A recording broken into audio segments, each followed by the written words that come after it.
대한예수교 장로회 통합 리명석 총회장이 새 임기를 시작했습니다. 림 총회장은 교회가 영적 부흥과 본질 회복을 통해 민족의 동반자로 나아갈 수 있도록 힘쓰겠다고 강조했습니다. 최근 케냐에서 부족 간 투쟁으로 교회 헌당식이 취소되는 등 심각한 사태가 계속되고 있습니다. 분쟁의 원인은 대부분 토지 소유권 문제로 케냐 정부의 공평한 토지 정책이 요구되고 있습니다.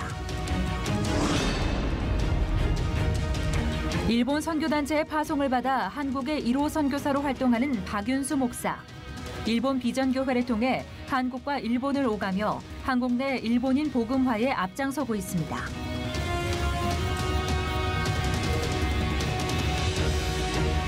여러분 안녕하십니까? 최근 전 세계적으로 가짜 뉴스로 인한 여러 문제들이 발생하는 가운데 에드 스태처 빌리 그레이엄 센터 사무총장은 가짜 뉴스가 난무한 세상에서 진리의 사람이 되기 위한 방법은 내가 확인할 수 없는 것은 남에게도 공유하지 않는 것이라고 했습니다.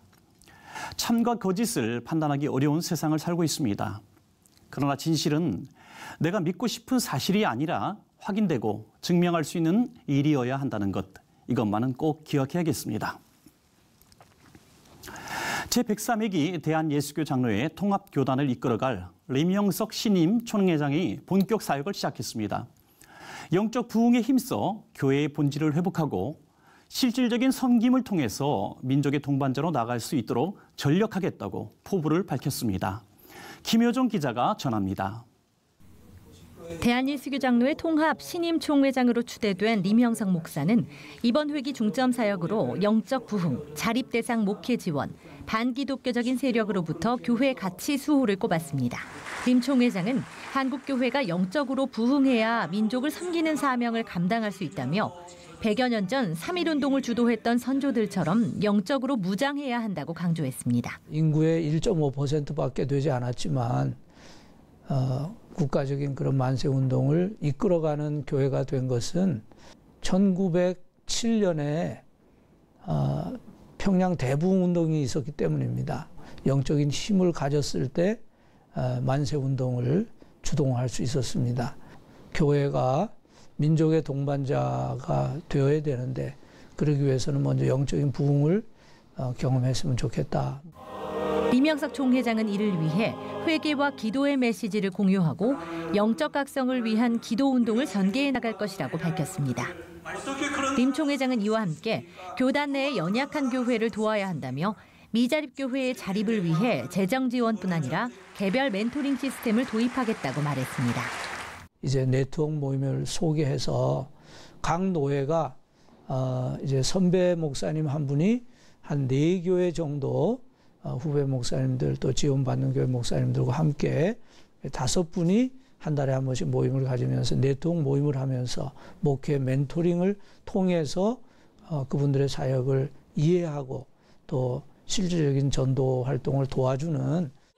리명석 총회장은 국가인권정책 기본계획, 즉 NAP에 대한 분명한 반대 입장을 밝히며 동성애를 옹호하고 건전한 국가윤리를 흔드는 국가정책에 단호히 배격할 것을 강조했습니다.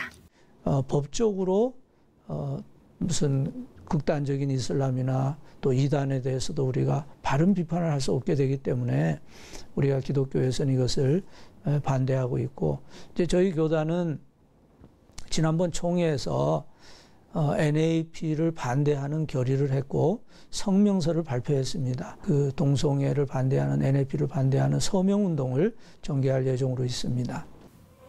리명석 총회장은 이와 함께 교회 중심의 출산장려 운동을 전개하고 보육시설 제공 등 실질적인 대안을 마련해 심각한 수준에 빠진 저출산 문제 극복에도 힘쓰겠다고 덧붙였습니다.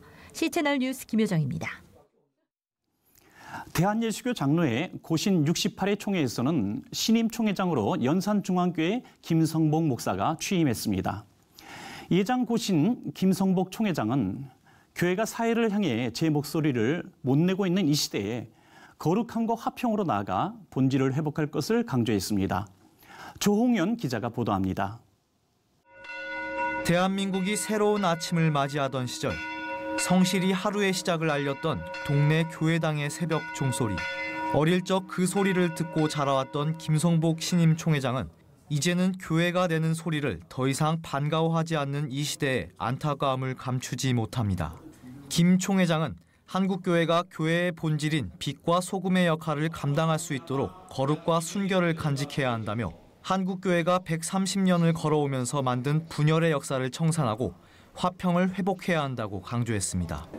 교회가 거룩을 상실하면 교회의 의미가 없어지고 교회의 소리가 사회에 전달이 되지 않다고 생각합니다. 화평을 상실하고 교회가 이렇게 분열이 되었기 때문에 사회에 지르는 소리가 그냥 소음이 되었지 않느냐, 그런 느낌에서 교단 간의 화평과 교회 안의 화평을 회복해야 되겠다. 총회에서부터 국가인권 정책 기본계획이 성경과 국민윤리에 어긋난다고 밝혔던 김 총회장은 취재진과의 인터뷰에서도 그 주장을 이어갔습니다.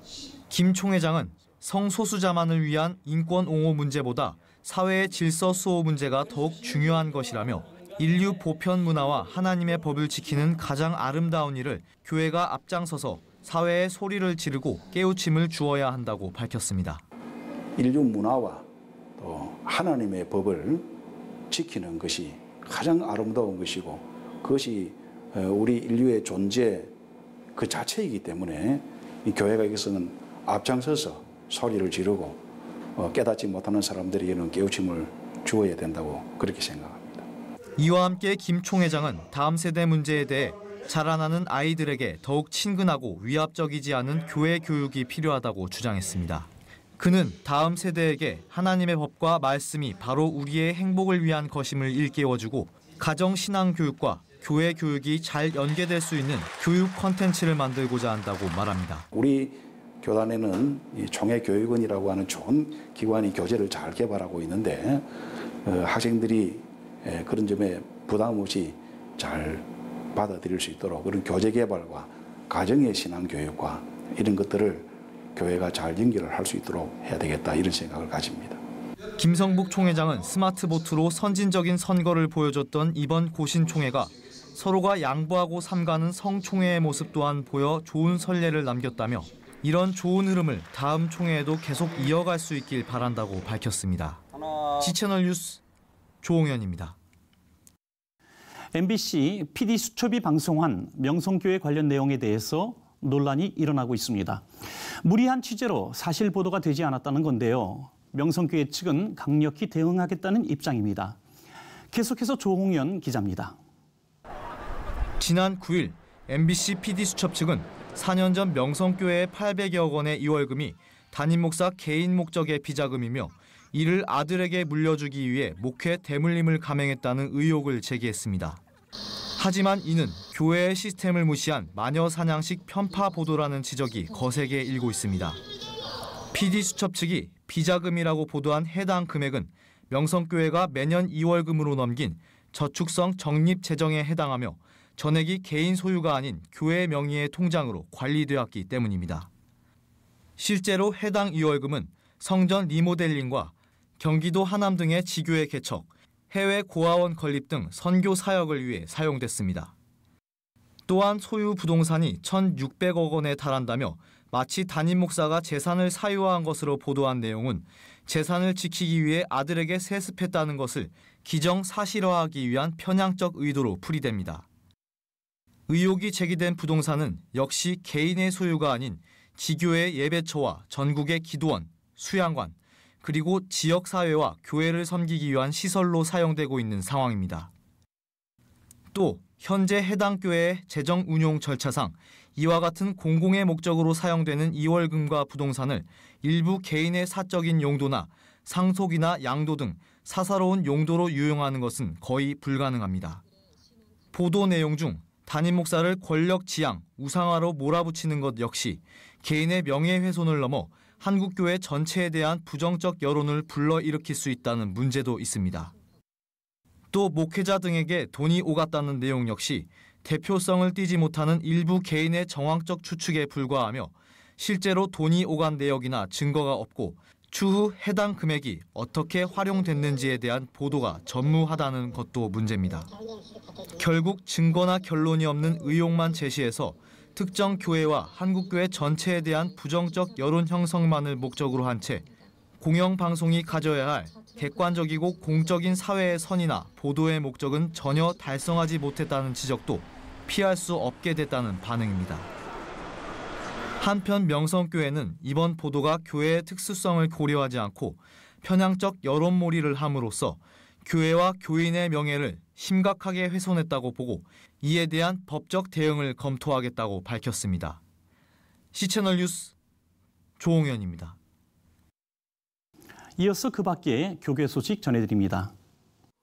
한국장로교 총연합회가 소망교도소를 방문해 100여 명의 재소자들과 함께 예배를 드리고 위문금을 전달했습니다. 포기하지 않는 사람들이란 주제로 설교를 전한 한장총 유중현 대표회장은 마가복음 2장 본문 내용을 전하며 한 중풍병자를 주님께 보이기 위해 남의 집 지붕을 뚫었던 네 사람처럼 병들어도 길이 없어도 환경이 좋지 않아도 포기하지 않아야 한다며 꿈을 포기하지 말고 지붕의 기왓장을 걷어내고 주님께 나아가야 한다고 당부했습니다. 하나님 사랑으로 수용자를 변화시키고자 한국교회가 2010년 연합하여 세운 최초의 민영교도소인 소망교도소는 교화를 통해 재복역률 4% 이하를 목표로 교정선교에 힘쓰고 있습니다. 한인세계선교사 지원재단이 제1회 동반자 선교 포럼을 진행하고 현지 교회가 필요로 하고 현지인들이 원하는 선교를 지향하는 동반자 선교를 모색했습니다. 동반자 선교에 대한 이론적 고찰이라는 주제로 강연을 진행한 장로회 신학대학교 김영동 교수는 파송 위주 선교인 한국교회 선교는 우리가 마치 선교의 최후 주자인 것처럼 생각하는 경향이 있지 않느냐며 이제는 선교지에서 현지 교회 지도자들과 협력하는 진정한 동반자 선교 신학이 세워져야 한다고 강조했습니다. 참석자들은 선교지의 교회가 필요로 하고 현지인들이 원하는 선교를 그들과 함께 그들의 지도력을 통해서 동역하는 동반자 선교가 앞으로 한국교회가 나아가야 할 선교 전략이라는 데 뜻을 같이 했습니다.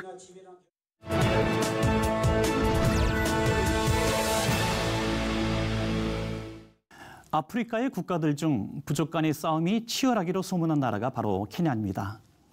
최근 케냐에서는 이 부족 간의 다툼 때문에 교회 헌당식마저 치를 수 없게 됐다고 하는데요.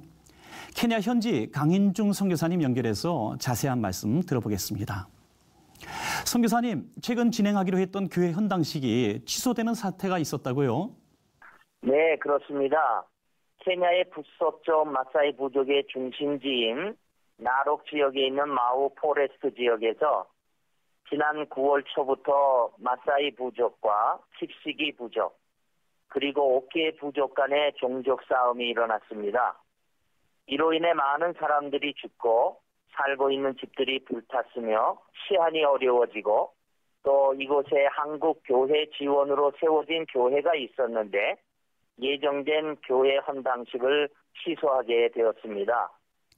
케냐의 부족 간의 싸움은 어제 오늘 일이 아닌 것 같은데요. 왜 이런 일들이 계속되는 건가요? 네, 케냐에는 크고 작은 부족들이 약 50여 부족들이 있습니다. 이들은 오래전부터 토지의 소유권 문제로 주변의 다른 부족들과 많은 갈등들이 있었습니다. 독립한 이후에도 아직까지 땅들이 정부로부터 분할 등기가 안 된 곳이 많아 토지 소유권 문제가 종종 발생하고 있었습니다. 이번에도 땅을 소유하고 있는 마사이 부족과 이곳에서 밀 농사를 하고 있는 킵시기 오키에 부족 간에 땅 소유권 문제가 발단이 되어 서로 죽이며 마을을 불태우는 싸움이 일어나게 된 것입니다. 네, 선교사님. 언제 다시 치열한 싸움이 일어날지 모르는 상황인 것 같은데요. 부족 간의 갈등을 줄이기 위한 여러 대책들이 좀 필요해 보이는데 어떻습니까? 네, 그렇습니다. 지금 이곳 갈등은 중앙정부의 군과 경찰이 동원되어 진압한 가운데 소강 상태에 있습니다. 이러한 부족 간의 싸움이 재현되지 않기 위해서는 무엇보다도 먼저 정부의 토지 분할이 공적으로 이루어져야겠고요. 또 하나는 자기 부족에 대한 부족주의 우선보다는 타 부족과 함께 공존하며 살아가는 의식이 있어야 할 것입니다. 하루빨리 안정이 되어 저희가 예정했던 교회 헌당식이 이루어지고 이곳에 하나님이 주시는 평강이 넘치도록 기도해 주시길 부탁드립니다. 네, 부족들 간의 싸움 대신 평화롭게 공존할 수 있도록 모든 여건들이 마련될 수 있기를 저희도 함께 기도하겠습니다. 선교사님, 말씀 감사합니다. 네, 감사합니다.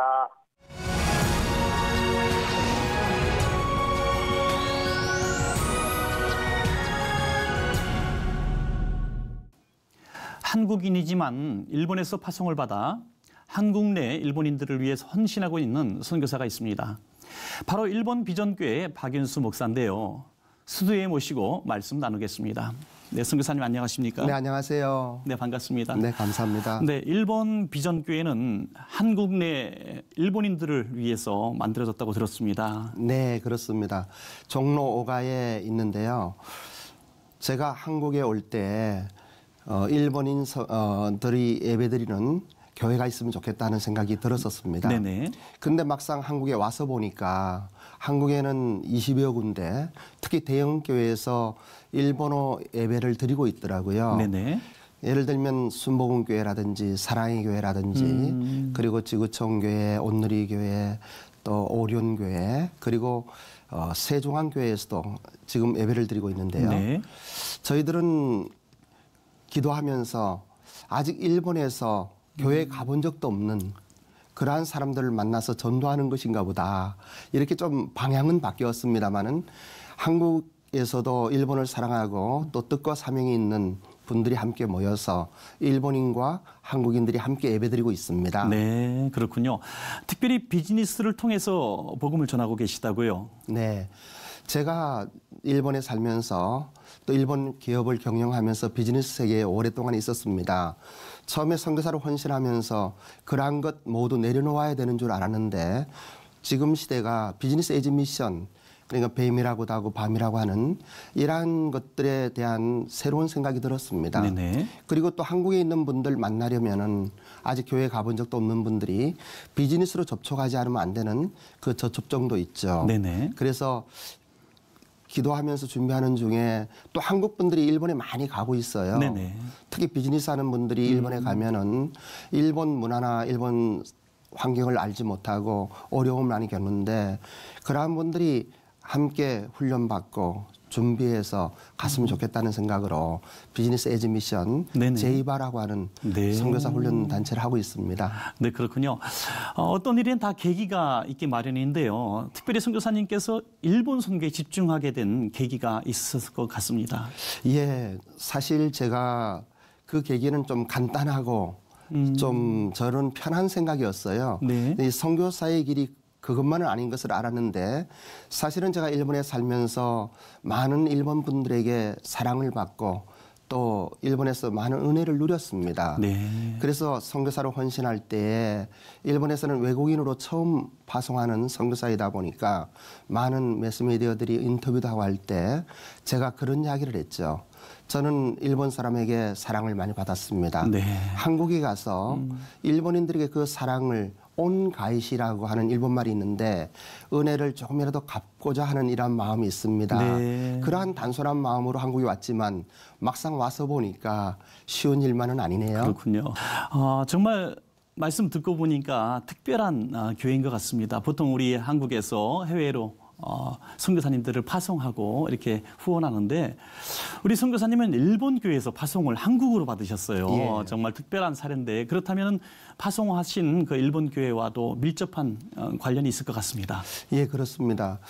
사실은 제가 일본에서 파송받았기 때문에 일본 교단의 목사이고 네. 또 일본 선교단체 선교사가 아니겠습니까?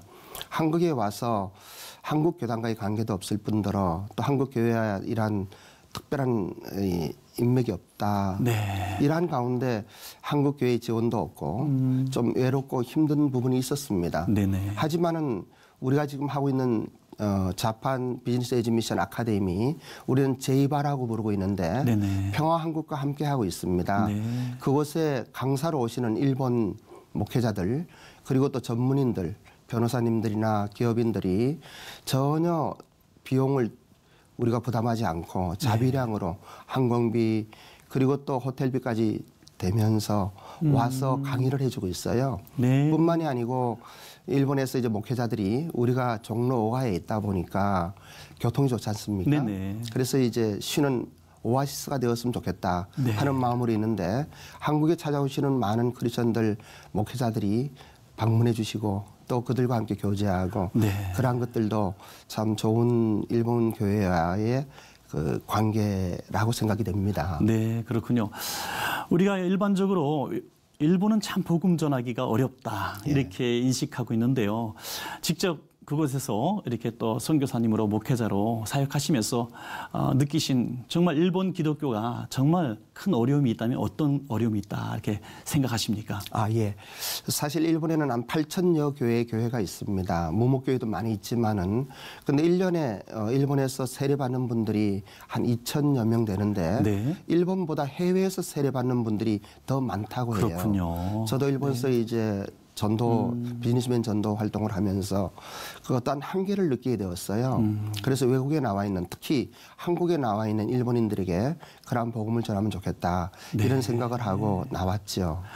정말 일본 직접 가서 교회를 세우고 선교하는 것도 중요하지만 일본 사람들이 이제 해외에 나왔을 특별히 한국에 왔을 때 그분들을 이렇게 교회로 불러서 복음을 접하게 하는 거 정말 중요한 것 같습니다. 예. 네, 마지막으로 기도 제목 나눠주시면 저희도 함께 기도하겠습니다.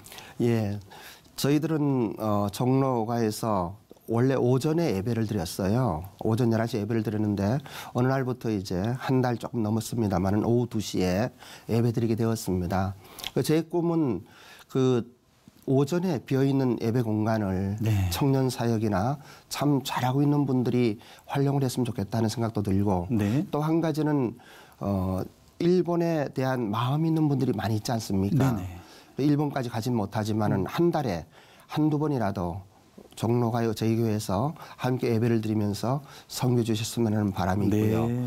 또 한 가지는 평안국과 함께하는 이 제이바 자판 비즈니스 에즈 미션 아카데미의 청년들을 좀 소개해 주시고 네네. 그리고 함께 훈련할 수 있도록 도와주셨으면 하는 바람이 있습니다. 네, 말씀하신 기도 제목들이 다 이루어질 줄로 믿습니다. 네, 너무 감사합니다. 네, 오늘 나와주셔서 대단히 고맙습니다. 예, 감사합니다.